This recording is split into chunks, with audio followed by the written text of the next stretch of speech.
জামাতকে গোটা 50 আসনের গ্যারান্টি দেন, দেখবেন যে ওরা পিয়ারের নাম আর জীবনেও মুখে তুলবে না। এছাড়া জামাতের কাছে আর কোনো যুক্তি নাই।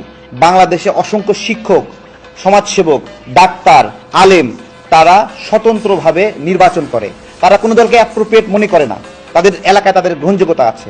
জামাত যে পিয়ার বলছে সেই পিয়ারে এই ধরনের স্বতন্ত্র প্রার্থীর কোনো নিয়ম আছে কিনা আমি জানতে চাই।